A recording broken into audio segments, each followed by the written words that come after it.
Welcome to Chinwag Tuesdays, your passport to a world of language and culture. Hi everyone, welcome to another episode of Chinwag Tuesdays. I'm Amanda and today we have Carol, who's originally from Brazil, but she's been living in Sydney for 7 years. So thank you so much for coming here today, Carol. Thank you so much for having me here. It's a pleasure. How about we learn a little bit more about yourself? So obviously I've said you're from Brazil. So where in Brazil are you from? And what are you doing in Australia? 7 years is a pretty good effort. Yeah, it is. I'm from the southeast of Brazil, a city called Belo Horizonte, which means the beautiful horizon. And Amazing. I first came to Australia to learn English. So I actually came here in 2016 and I stayed for 6 months. And then I fell in love with the country and I fell in love with my now husband. And I decided to come back and try to get my PR. Amazing. All right. That's so good. I love it. Love a good love story. And the reason why I came to Australia to learn English was because I was doing my civil engineering degree and I was trying to find good jobs in Brazil. But unfortunately, because of my lack of English, I couldn't really get into the big companies. And then I was so frustrated about it and I decided to do something about it. And then I came to Australia. When I was here, then I saw another opportunity, which was work as a civil engineer in Australia, because of course Australia needs like qualified workers, qualified professionals.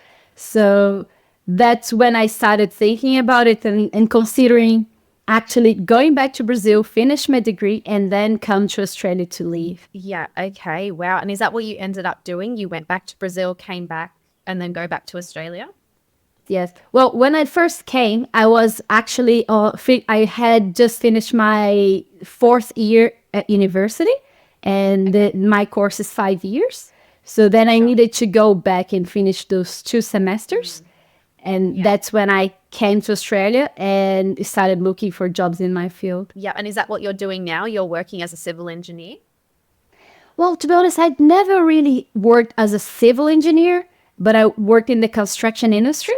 So one of the things that was really interesting to learn was that how the industry here is divided. So in Brazil at that time, any job that I would work like in construction or in civil, you would call yourself civil engineer, right? And in Australia, I understood that the industry was very like, who works in civil, who works in construction, works in construction. So when I came back, I first looked for some jobs that I didn't need to use English much because I was still insecure. And then I basically started working like more in commercial positions and also in project management positions. And that's what I do at the moment. I work as a project manager for a company that do metalwork. Yeah. Okay, cool. Now, I'd love to know more about your experience of finding a job in construction. I know that the construction industry in Australia needs workers. So how was your experience finding a job as a migrant and what challenges did you face along the way? To be honest with you, I think it was easier than I expected. Okay. Because, but the first challenge that I had was I was here in a student visa. So I could work only 20 hours at that time. Nowadays, I know you can work 24 hours. So that means that you can work 3 days. Yeah. So it's a little bit easier when you can work 3 full days. But when you need to explain to your employer that you need to work 2 days and a half, it's a bit weird. So that was one thing. And the second thing was about English. So even though I could speak English, I felt really insecure about it. And I always thought that it wasn't good enough and that I needed to improve. And of course, I know that as our English gets better and better, we have more opportunities, our salaries are better as well. And you feel more confident to do a better work. But I didn't really need to have this perfect English to start. And then because of those 2 things, and because I just graduated and came to Australia, so I had 0 experience after graduation, I was really thinking that I should wait more, that I wasn't ready. And I think the biggest challenge was myself. Like, understanding that I needed to basically try and put myself out there. And the time that I was in Brazil finishing my degree, I was preparing for that. So I wasn't studying the Australian market. I prepared my resume, the cover letter. Like I was studying and understanding my possibilities. But then when I sat in here, I started listening to English again, I was like, oh my gosh, I don't know if I'm ready. Yeah, so I'm just going to assume, because this is the case for most people, but I think the English that you probably were exposed to in Brazil and that you learnt in Brazil was very different to what you experienced in Australia, right? 100%, yeah. Because we're exposed to American English in schools and movies and songs and everything. So I was more used to that. And when I first came to Australia, that was actually really good for my listening, because I was meeting people from all around the world. So that made my English, at least the listening was better, even though I still had a hard time to talk.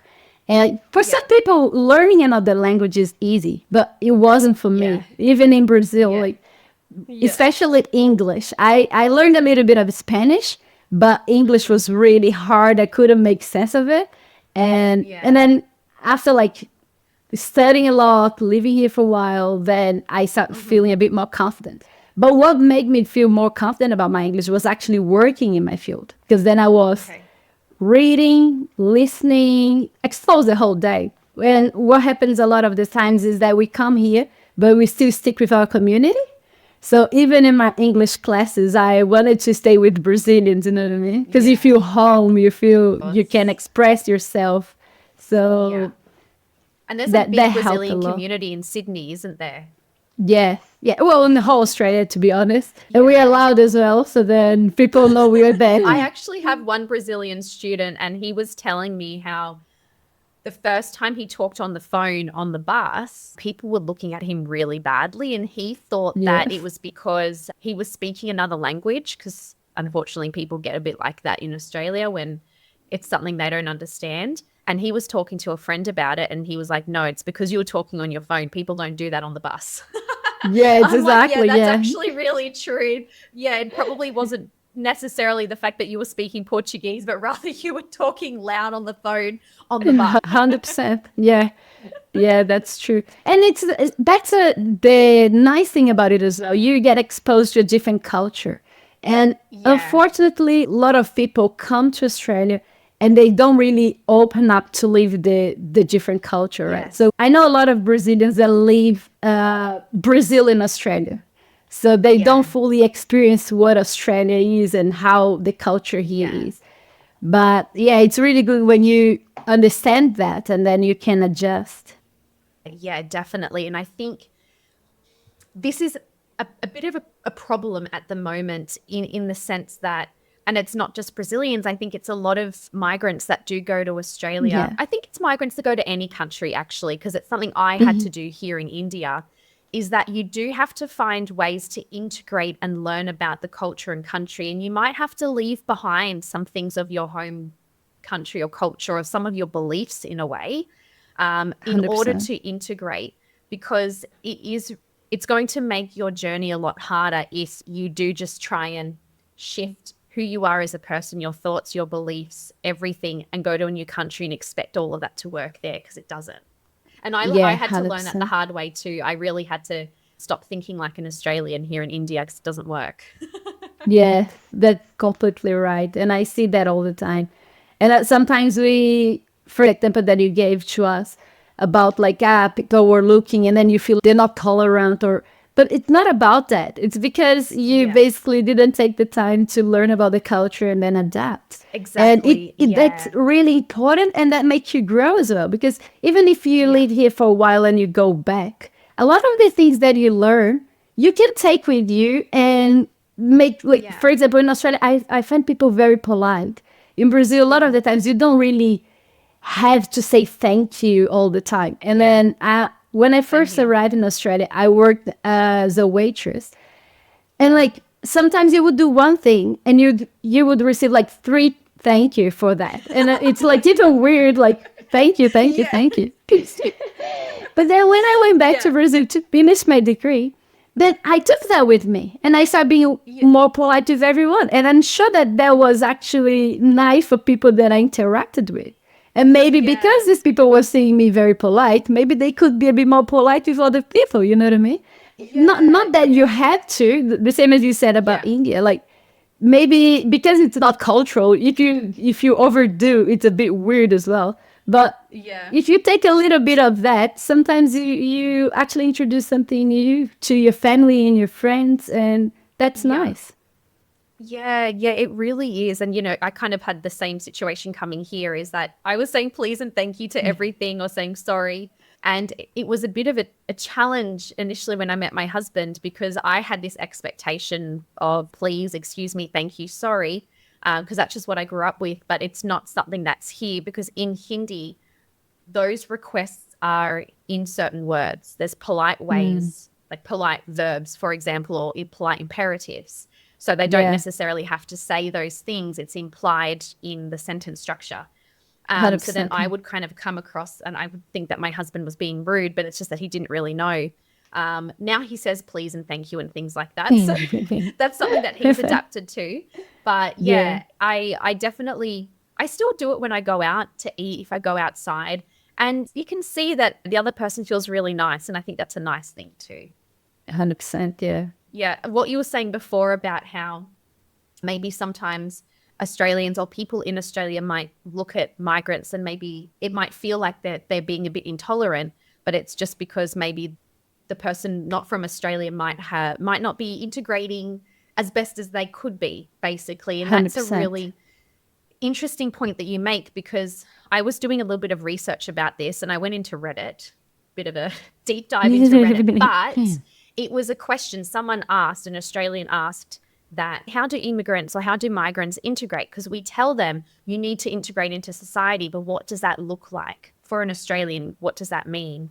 And the comments were very interesting. They were actually really helpful. And it was things like being able to hold a conversation in English, being able to answer, how are you or how are you going sort of thing, not pushing your beliefs onto other people. I think Australians, for the most part, are very, they're very laid back. They don't really care what people do, but they're still very individualistic. So they don't want other people's beliefs kind of thrown at them. If you want to go to church every Sunday, great, go for it. But you don't have to push your beliefs onto someone else. And that was a really interesting kind of thing to see, is that it's a very, very fine balance to try and integrate into a different country and still hold on to your values and your beliefs. But trying to find ways to balance that in a new country is just really, really, really crucial. Yeah. And you see how the communication can help that, right? For example, at the moment, I'm doing this 12-week, it's not really a challenge, but it's like a 12-week plan for me to improve my English. And that's why I actually found you, because I want to do the accent check. So then during this time, like one of the things that I put that I want to do every single week it is talk to 3 strangers. Like start small talks, like small conversations. And I realized that for me, even though I talk to everyone and I'm very easy to talk like in groups and stuff, when it comes to talking one-on-one with people that I don't know, for me, it's really hard. And then this week I did that, like I spoke with 3 people. And then today I went to a coffee shop and it was closed and there was like 4 strangers in front of it. And then it was way easier for me to go and just joke about it. And then everybody was very polite and very nice with me. And I was like, if it was me like 6 months, well, not even 6 months, but a few weeks ago, I would never say anything. I would look at the cafe, see that it's closed, and then turn around and go to my car. And this time, I took this opportunity to have a small talk and joke around. And it was really nice. Oh, that's amazing. Congratulations. I love those kind of small wins. They don't really seem like much in the moment, but when you reflect back, I think it's really, it really helps make your life in a different country so much more special and meaningful, just being able to do those small things. 100%, yeah. Yeah. Oh, that's great. I love hearing it. Now, I know that you mentioned to me on Instagram that you are now, you've started a business mentoring Brazilians in Australia. So tell me more about that. Yeah, well, I I always wanted to have like a second source of income. So years and years ago, I started a business that was manufacturing and selling Brazilian bikinis. And because my husband and I didn't have a huge budget, we started marketing for Brazilians because we just went to like Facebook groups. And at that time, some people started going, Brazilians at 5, 6 years ago were not really into buying things online. So a lot of people started going to my house to try them on. And when they were there, I would always ask like, what are you doing in Australia? How long you're here for? What are your plans? And I saw that a lot of people were here like for 2, 3, 4 years, still working, like even though they had a degree in Brazil and some of them had a lot of experience in their field, they were here working as a cleaner or waiter, Survival waitress. Yeah, just those type of jobs. That doesn't line up with what they did and with their plans. Because if you want to get your PR in Australia, be permanent resident, a lot of the times you need to go through those, like you need to go to find some visas, and most of them are for skilled qualifications, right? So for skilled workers. So then they had the background, but they didn't work in their field. And I couldn't help it but sit with them and say like, wait a minute, let me see your resume. Let me see your cover letter. And I would give them a lot of tips because at that time I was already in my 4th job and I was here as a student and in my 4th job. So people would think that was impossible. And then I would talk to them about my experience, show a few things and discuss a few things with them. And it didn't take long for me and my husband think that close up that business. But people still talk to me about that on Instagram, on that bikini company Instagram. And then I was like, I started answering them separately. But then I was like, wait a minute, I'll just post that on stories and see like if I help a lot of people at the same time. And that's what I started doing. And because I wanted this second source of income, I watched like a marketing class, and one of the questions was, what do you do for free? That what people look like they go to you for, you know? And then I was like, wait a minute. Yeah. Last week I went to a party, like a house party, and I spent the whole time talking to one person on how this person could get a job. And I was like, I can do that for free. I love doing it, and I'm helping people. So that's how I started. And then the idea was actually helping people that wanted to work in construction because that's what I did. Yeah. But it didn't take long for people from all fields to start asking for my advice. And then I started doing this mentoring program. So it's just like an online program, and people just catch up with me once every 2 weeks, and we go through everything. That's amazing. I love that. I love hearing these kind of stories of where people kind of fall into their passion or like a career, because that's kind of what happened to me. I fell into this, and like this is not what I did in Australia at all. I worked in the hotel industry for 7 years. I did my advanced diploma in hospitality management. I was then working in insurance claims, and I was about to study insurance claims management. Then I moved to India. So this is not something that I ever thought about, and then it kind of just happened. So I do really, really enjoy hearing these kind of stories. They're just different. They're great. Yeah, and it's nice because when things like that happen, you already have a purpose behind, and it makes it easier for you to deliver a good job. Yeah, exactly. It's all about the purpose. Yes. I remember when I was moving to India, one of my really good friends, she was a colleague as well, she'd said to me, Amanda, what are you going to do there? And I'm like, I'm just not going to work for a couple of years. I'm going to take a break. It's going to be great. Because I actually wasn't allowed to work for a certain period of time because of my visa. And she's like, don't you want to do something meaningful? And I'm like, yeah, I think I'll wing it. I'll see what happens when I get there. And then it was about a year and a half later, and I was like, oh my God, I'm so bored. Because it was COVID too. And I'm like, I don't feel like I have any like passion in my life. I don't feel like I'm doing anything meaningful. I know I can do so much. And then slowly I started teaching, and then eventually I found this. And then one time I went back home and I said to her, Carmen, I fully understand what you mean now by don't you want to do something meaningful? Because I needed that, and I found that. Yeah, that's amazing. And so you said that now you're helping Brazilians in lots of different industries besides construction. So what kind of industries are they in? Well, every industry really. Like I had like lawyers, nutritionists, HR, what else?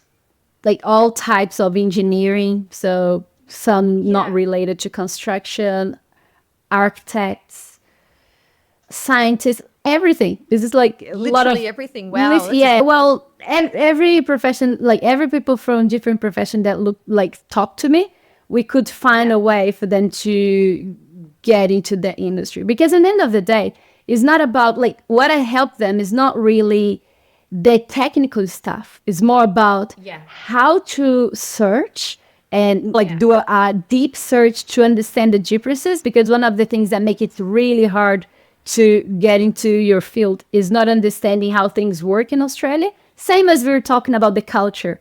So a lot of the times we are looking for jobs in fields that looking for some jobs that they don't have here in Australia, or that the translation of that position is not exactly the same, or things that you can use in Brazil to sell yourself in here, it doesn't work. So Okay. I help them to understand the differences in both countries, and then do like this deep research, and then use that to do the resume, the cover letter, LinkedIn, and and prepare for the interviews in a way that they can really sell themselves. So it's not about the profession. If in the beginning I had some meetings that I would really talk about construction, but now instead of that, when people start on my program, I have one session with them after they research everything and submit it in my platform. I have one meeting with them that I dig into everything they researched, and then we basically decide a strategy. And yeah, it's been working very well. I help like 100 of people getting jobs in here, so I'm very proud of it. Amazing. Yeah, I bet you are. You should be. That's incredible. I love that. Yeah, even some Brazilians that like follow me on Instagram and then started doing my mentoring. A lot of them are actually coming to me like, "Hi, I have a friend from another nationality that wants to do your program as well. Like, do you want to do?" And like, I actually gosh. did some 101 because my everything is in Portuguese. So I did some 101 in people that speak all the languages. So that was That's nice. great. What kind of languages? Spanish, the other one I don't even know that, because then I would do in English, right? So that would be Sure. easier. Okay. Yeah. Yeah, I don't Yeah. know So all now of you're them. expanding out a little bit. Yeah.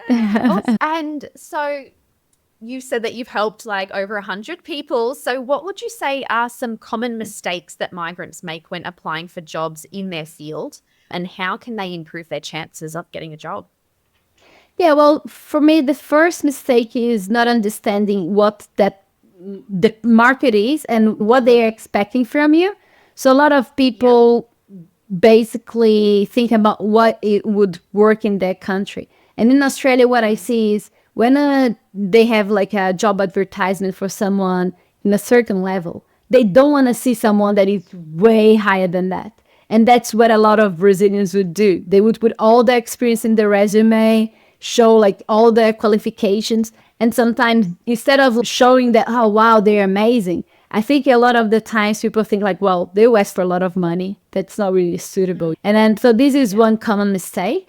The other thing is about having your material, your resume, your portfolio or cover letter, depending on the profession, and depending on the type of job and how it's being advertised, in a standard way that Australians usually use. For example, a lot of people in Brazil put a lot of information in their resume that in Australia is not common, and that can make people basically judge you. So that those type of things, like I help them to remove that and leave just the what is important. A lot of people will use ChatGPT and all those other AI to help them to write things. And a lot of the times they put a lot of buzzwords that doesn't really say anything. And then that makes it hard for the recruiter or the hiring manager to understand what they are actually delivering for that company.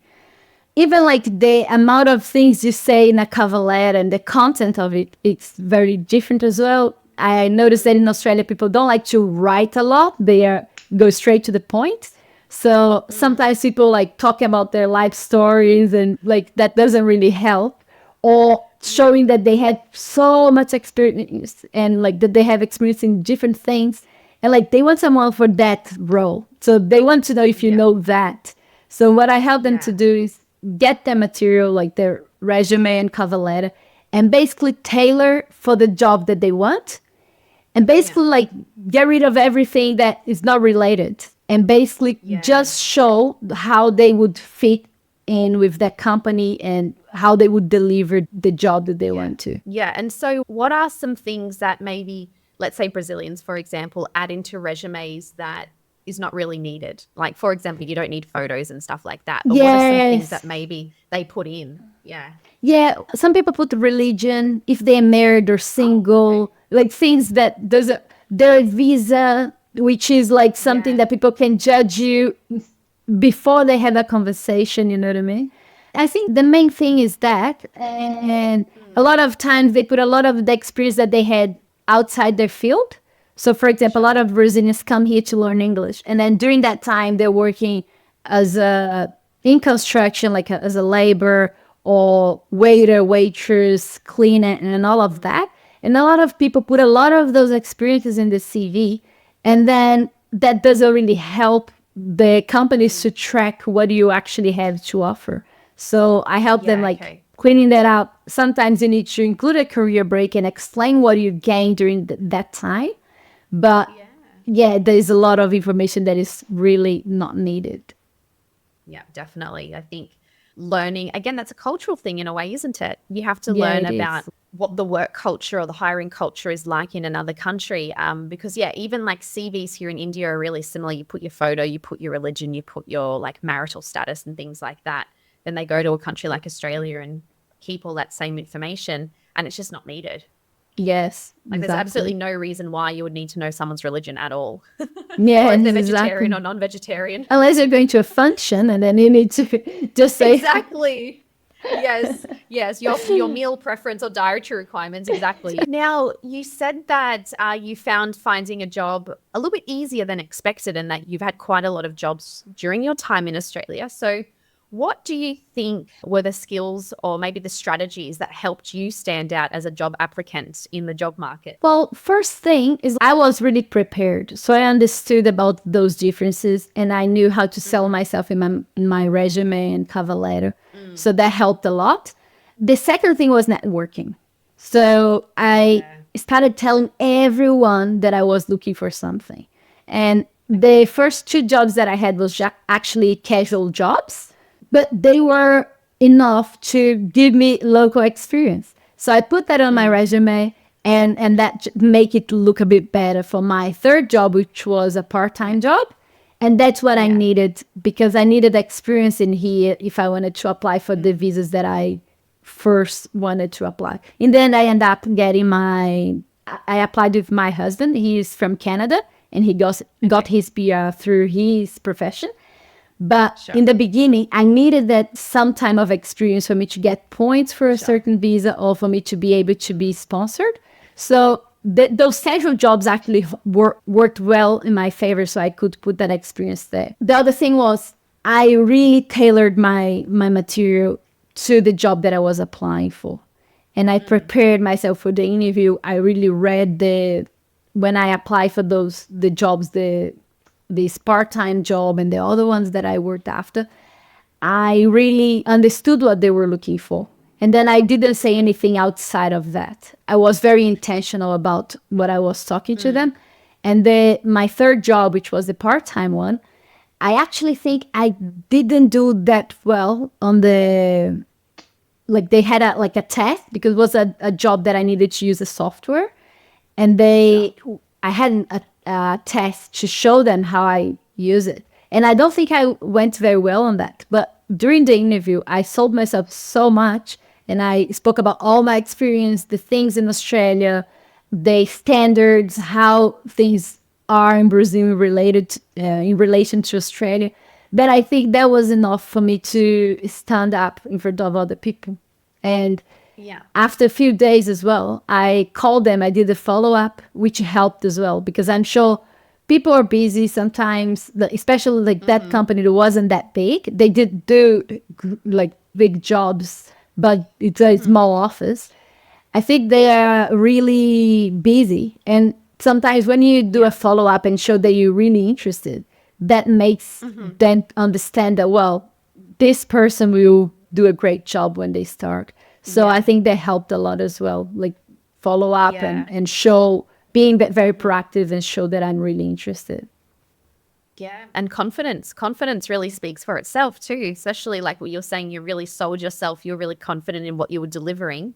That 100%. confidence can really translate across in so many different ways. Yeah. Yeah, they say like you should fake it until you make it, right? It is true. Sometimes you need to show you're good, even though you don't feel like it. Yeah. Like most of those jobs, I thought that my English wasn't good enough, you know what I mean? And then I was like, you know what? I'll go there and I'll do my best. And in the end of the day, if they think it's not good enough, they won't hire me. So that's fine. You know what I mean? Exactly. Then I'll The try worst another case job. scenario is they say no. Yeah, exactly. So if you already know that the no is already there, so if you don't try, then you have the no anyway. So I think that helped me a lot because I was always like a confident girl when I was growing up. So I think this confidence helped me, even though I wasn't very confident about my visa situation, my English, and also the fact that I didn't really have experience in Australia. But I think when I was talking about things, because I prepared myself, I could talk confidently, and that helped. Yeah, for sure. And of course, the support, Yeah. right? My husband supported me so much. And I think if it wasn't because of him, I would probably take way longer. Because a lot of times I would talk to other Brazilians and they would just tell me that I was dreaming, that I should go back to Brazil and work there if that's what I wanted. Because they really thought, and it is still a belief, that if you're from another country, the type of work that you need to do in Australia is like those survival jobs.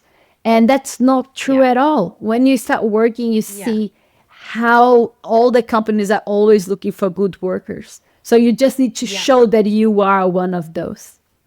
Yeah, that is great advice, definitely. I also agree with you about the support because my husband is the same. He has supported me so much through my whole like creation of Aussie English with Amanda, and I really don't think I would have been able to get to this point of my life in India without him supporting. If he didn't support me working or didn't support me, you know, trying out all these different things, then I don't think that there's no way that I'd be where I am today.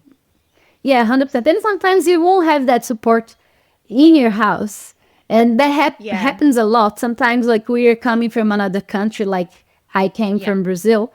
And sometimes even your parents, your siblings, they want you to go back and they're not supporting you to create a whole life in you. It wasn't my case. My parents were very supportive, but I heard so many stories that the parents were just like, just come back, forget about it. And then if you don't have that support in your household or from your family, you need to find a way to get that support. So you need to improve your English, look for Amanda, need to get a job, look for someone that can help you, because sometimes that's how you do it. And getting in communities that you like, people are looking for the same thing. That's really important as well. I think like good part of my program, for instance, is about people being together with all those other professionals. They're doing the same thing. Because when you go out there, people are just like, no, you won't be able to make it. Like, that's not easy or whatever. And then when you go to this WhatsApp group or you go to the live meeting, then you say, wait a minute, there's a lot of people getting there. So why wasn't I? You know what I mean? Yes. Surrounding yourself with like-minded individuals. Oh my gosh, 100%. that is just one of the best things that you can do, because if you surround yourself with people who are negative, who don't have the same visions or goals, like it's going to hold you back. In 100%. any situation, whether it doesn't matter if you're in a different country or if you're in your home country or whatever the situation, if you're surrounding yourself with people who don't think the same as you, then it really is just going to hold you back in whatever aspect. Yeah. And you need to understand that, because sometimes if you think you need that support for you to go and do whatever you have on your heart that you want to do, then sometimes you basically stop going, like pursuing your dreams. And in the end of the day, the responsibility is ours to True. go and do whatever we feel like we want to do. And we need to put ourselves out there as well. And that could even be a good thing to improve our English or to make a better experience. For example, when I came to Australia for the second time, I was studying something else. I was in a student visa again. I was doing a vocational course. And they had a department inside the school that would help you with your resume and cover letter and all of that. And I remember that would be 1 hour before my class. So I would run there and spend as much time as I could. And I never seen anyone from my class in those sessions. So you see that sometimes you have things that could help you. But if you don't do your portion of that, then you won't go anywhere.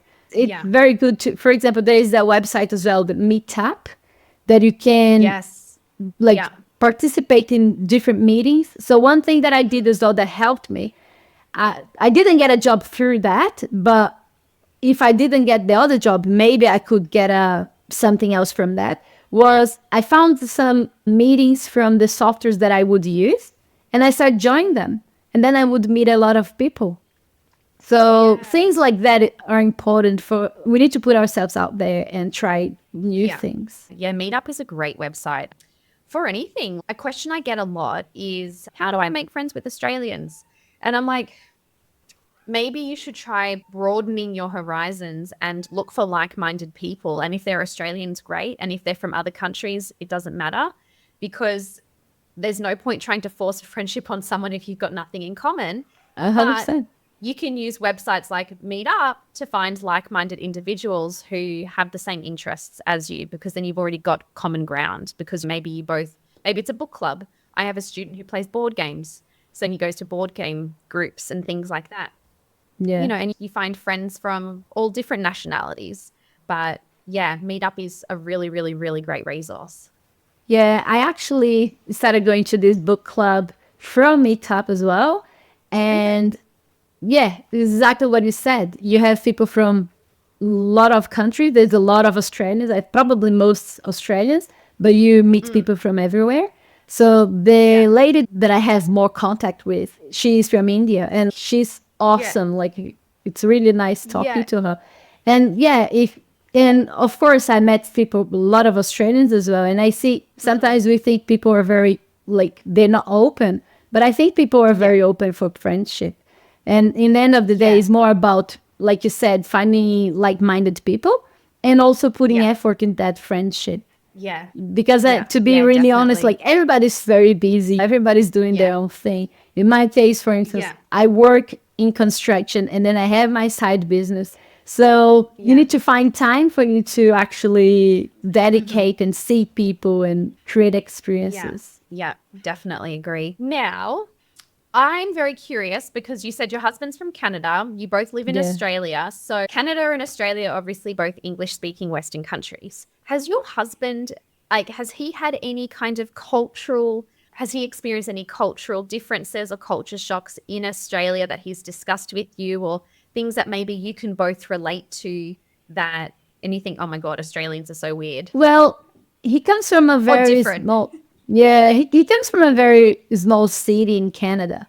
Okay. So we were living in Sydney, like you said in the beginning. I lived in Sydney for 7 years. He's even more than that. And of course, when you live in a city like Sydney, you're not really friends with your neighbors. Like, everybody's doing your own thing. So one of the things he mentioned was that. And I saw that because I've been to Canada twice. And you see, especially in his city, you walk around, you need to say hi to everyone that passed by. So it's actually, after a while, you're like, oh my gosh. It's like my hometown. So that was the only comment that he made. Okay. And of course, the weather is very different and stuff like that. But culturally, I think Australians are very open and very friendly, which is really nice. And so he never made any comment about it. A lot of his friends are actually from Asia, so He worked as a chef. So he worked Yeah. with like people from Indonesia and all other countries. And he loves it, like being around people from different cultures, which is nice. Yeah, yeah, that is awesome. Oh, I like that. I was just having an interview earlier today for a different episode, and we were talking about the hospitality industry, and I was saying how working in hotels and the food and beverage industry, just hospitality as a whole, it was like one of the funnest times of my life. It's just so fun to work in hospitality. You get exposed to so many different cultures, people from different countries, and yeah, it's just a really, really fun experience. And you don't really get that if you're born in a big city and you stay in that city and you work like in a corporate job. You're not often exposed to those kind of different situations, which are really fun. Yeah, that's true. Yeah, when I first came to Australia, I stayed 6 months, and during this time, like most of that time, I worked in a catering company. So we would do like weddings and like corporate events and stuff like that. So Yeah. I did work with a lot of people from like Europe and mostly Europe and South America. And also I yeah, I would go like to all those weddings and parties and stuff, and then I would see how Yeah. the local, like the culture is here as well. So I remember like going to the wedding and like watching, try like during the speeches and stuff, I would try to watch everything and listen to what they were saying, and it was really different because in Brazil, for Yeah. instance, people don't. It's not like a dinner, you know what I mean? Like it's a party, like. Okay. Yeah. Yeah, So you don't have right. like how you sit here the whole night with the same Sure. people around you. In there, like you have like tables and chairs. When you wanna eat, you just serve yourself and you sit whatever you want. Yeah. And so it was Like really, Indian weddings, actually. yeah. Yeah. Yeah, probably Indians weddings are huge as well, right? We had some neighbors from India and they told us about like was so many days of parties and everybody from everywhere were invited that they didn't even know. But it was a Yeah. huge party. Amazing. Yeah, so like things like that. It's very nice because you meet different people from different background, and also Yeah. you are exposed to the local culture as well. So Yeah. yeah, most of those the corporate events, for instance, you would be like a lot of Australians, people from England or UK in general. Of course, a little Yeah. people from other nationalities because they Yeah. do those professional works.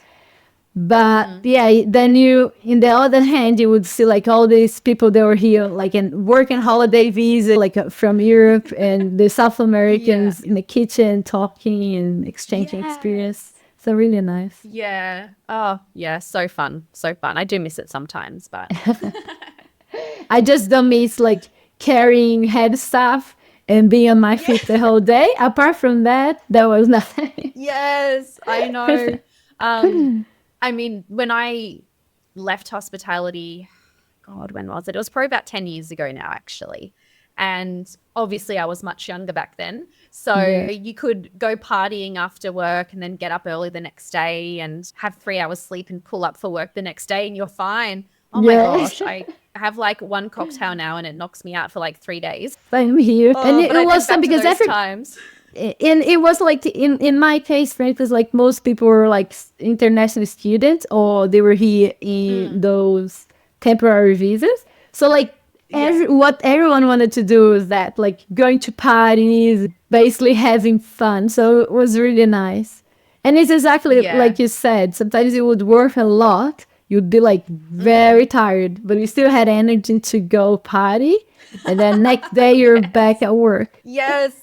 Oh, yeah, those were really the days. The thing is, right? Like when we do what we do, like which is online, you do miss seeing people. So that I think that's the main difference, because it's Yeah, nice to true. be face to face with people and talk and Yeah. exchange experiences. And of course, online you talk to a lot of people the whole day anyway. Yeah. But it's different Yeah. than sitting down It and is. talking.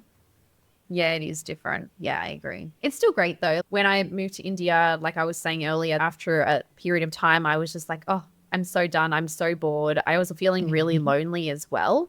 And when I started teaching online, I felt that it was a lifesaver because it was Yeah. kind of helping me have that human connection. Even though it was online, I was Yeah. connecting with people again and talking with people. And I was really, really, really craving just like human interaction besides my husband. So yeah, I think, yeah, even though it was online, it was still what I needed at that time. So, but it is Yeah. different. It is. Yeah. And it's good because we hear all those stories as well. And like we listen to all those stories, and it's Yeah. nice to see the progress as well. So you see like Yeah.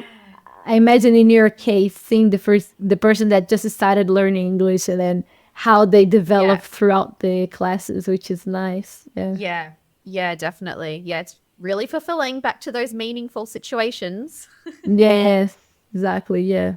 Yeah. In my case, like when people get their jobs, I feel like it's me getting my job. It's always like, oh my Yeah. gosh, you got it. Especially when they get like sponsors, or some people Oh, get their jobs and after a while they come back to me and say, just stop my PR. So it's just like, wow. amazing. Yeah. It's Yeah. those goosebump moments, right? Yeah. 100%. Yeah. Yeah. So I guess that kind of leads into our last question. What advice would you give to international students and migrants who are struggling to get hired in their profession? You have sort of talked about this a little bit throughout the interview, but yeah, if we think of like some key tips that you would give or advice that you would give. Yeah, well, one thing that I didn't say is about even if you need to work in like those operational jobs, I would try to go and do it inside your industry. So, for example, Yeah. I'm from construction. If I'm going to work as a cleaner, better to be like a cleaner in the construction industry and putting myself out there. Because if I'm just there and not trying to talk to people, not trying to meet people, if I don't have my resume, my cover letter, and all of that prepared as well for that one opportunity that happens that people say, oh, wow, that's what you did. Can you send me your material? Like, you need to be prepared. But if you at least try to work on your industry, even though it's not exactly in the position that you're looking for, at least you can you get exposed to people. And like sister one, start your network, try to meet as many people as you can, connect with them on LinkedIn, be like online and very strict, like use LinkedIn to research the companies, research your field, go to people's profiles, see how they write about their careers, check the job advertise and all of like lots of them, and see what they ask. What I always tell my mentees is like, you're thinking about a certain position, go online and find like 15 job advertisements for that position, and then read Yeah. each one of them, compare everything, and then see what they actually look for. And don't do that just in the lazy way, because nowadays you can just copy everything, paste on ChatGPT, and ask the AI to do it for you. And it's great. Like you can do that as well, but do yourself as well, even if Yeah. it's for you to compare. Because when you're doing that, you're getting exposed to English and some words in English that you might not know how to say, and maybe you didn't know that word before. So when you do like you research and you check everything, at least you get the exposure that can help you to gain a little bit more confidence when you're talking about your field. So let me see Yeah. if there's anything I didn't say. The other thing is tell everyone that you're looking for a job in your field. And don't tell that in a desperate way, like, oh my gosh, I really need something, please. Because people don't help you because they feel sorry for you. So you need to Yeah. always say, like, well, I'm now looking for a job in my field. I'm good at this. I can do that. Do you know anyone? Do you know any job? If you show that you're Yeah. confident, it's way more likely to people to connect you with different people, or Yeah. maybe refer you to a job. But if they see you as someone that, oh my gosh, it's so hard, they will try to refer you. So Yeah. be very intentional when you're talking to people about that. And of course, Yeah. the things you do shows a lot. So you need to, if you're like a person that is helping other people, if you're nice and polite, it's way more likely that whoever's talking to you feel like helping you out. So yeah, that's another Yeah. thing to be mindful of. Yeah. Yeah. And it goes back to what we were saying earlier about having confidence. Fake it till you make it. Exactly, yes, 100%. And like use Yeah. LinkedIn to connect with people, Yeah. with recruiters. Of course, when you're in a student visa or like those temporary visas, a lot of the time you won't really get many like much help from recruiters because most of Yeah. the positions will be full time, and they you Sure. prefer to get someone that can work full time. But Yeah. the other thing you can do as well is look for companies that you like, that you feel like Yeah. working, understand why you like the culture of that company, why you think you fit in, and then do some cold applications as well. Reach out to people in that company, look for the HR or talent acquisition or a manager in the like in the basically within the company, like a manager that you think would be Yeah. probably your direct contact, and just reach out and Yeah. just say like, yeah, that's what I do, that's what I'm looking for. Because a lot of people a lot of offices they need people to help, but they are not advertising the positions. So Yeah, true. my fourth job here in Australia, I met this lady in a barbecue. It was like a Yeah. birthday party that started 12 p.m. I was working until 6 or 7. I got there at 8. Everybody was already drunk. I almost didn't go there because it was very late. And then I was there talking to just the people that were still there. And then one lady needed someone to help her at work. And then I connected with her. She asked me to send my resume. And 2 days later, the resume was in her inbox. She showed her boss straight away. They called me for an interview. In 2 hours, I was there. But that just happened God. because I prepared myself before. Otherwise, I would never Yes. want to see them at that time. And she Yeah. told me that she actually referred me to them because she saw I was serious about it. Because she was trying Yeah. to help someone else for a while, asking almost begging the person to send the resume, saying that it was okay, that the English wouldn't be a problem. And this person was like, Yeah. yeah, I'll send it, and never did. Ah, And as soon as she okay. spoke with me and I was really serious about it, I took some time to prepare everything to tailor my resume. But when I went to the interview, I had researched the company. I understood a little bit about what they did. I understood how I could help. And then Yeah. I managed to sell myself very well. And the idea in the beginning was help her for 2 or 3 days a week. So it would be like a Yeah. part-time job. But they Yeah. needed someone in another field. And then as soon as they mentioned something about it, I basically connected things that I did in the past that could help. And they said, okay, yeah, well, you're on holidays in your school, you can work full time, so just start full time. And I started there full time while I was in a student visa. And after a while, I applied with my husband, and then I could keep working full time. And Yeah. I stayed there for more than 4 years. Yeah. Yep. The power of networking, confidence, and just putting yourself out there. 100%. Yeah. Yeah. Cool. And just before we finish up, how can people contact you if they want to learn more about what you do or if they want to be one of your mentees? Well, you can contact me on my Instagram. So it's carol.duarte, Duarte. You probably see that is in Portuguese, but don't worry, just send me a direct message and I can talk to you. Perfect. Well, I'll put that in the episode description anyway. So yeah, I'll pop Thank that link you. down there if anyone's interested. But thank you so much for being here today and having a really wonderful chat. It's been very refreshing to have this conversation and hear all about what you do. Thank you so much for having me.